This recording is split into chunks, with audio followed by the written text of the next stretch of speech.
I'd like to kind of talk through a client that I've worked with when we think about these overwhelming events in light of what has recently been going on globally, right, with our pandemic, but with many of my clients of color, specifically my African American clients.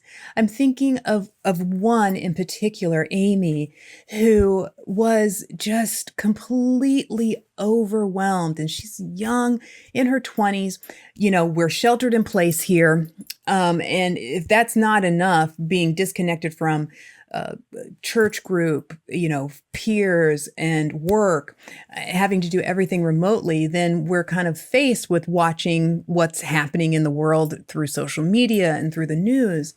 And during the pandemic, we've also had so many cases, from the George Floyd case, so many people of color brutalized, that she would come into sessions just completely overwhelmed, completely exhausted, right?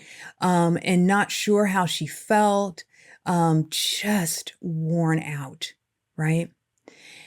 There was a part of her that really was like, should I go downtown and should I protest? But is it safe to protest, right? There's just so much flooding, right? And I just don't know how to feel about this. I don't know how I should do this.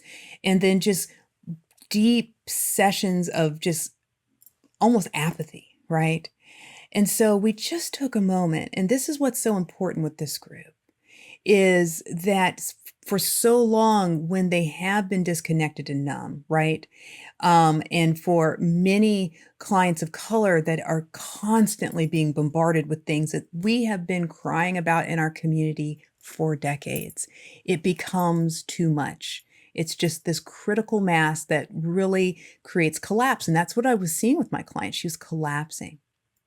And so what we started to talk about was the need to rest, the need to not go into protest, but the need to practice self-care.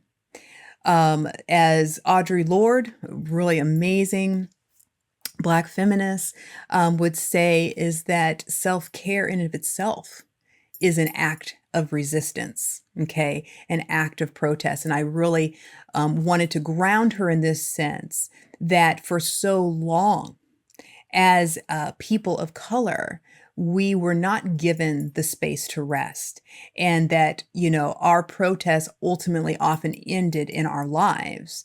That perhaps, what if the gift of our ancestors is to have the space to rest? And I said, quite practically, how about instead of going for the protest, let's go take a nap.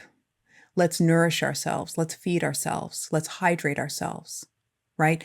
Let's feel the goodness of our body that has cost the people behind us, right?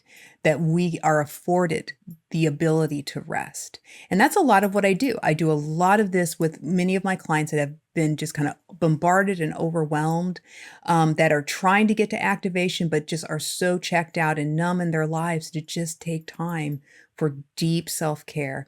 And that self-care in and of itself is an action of resistance.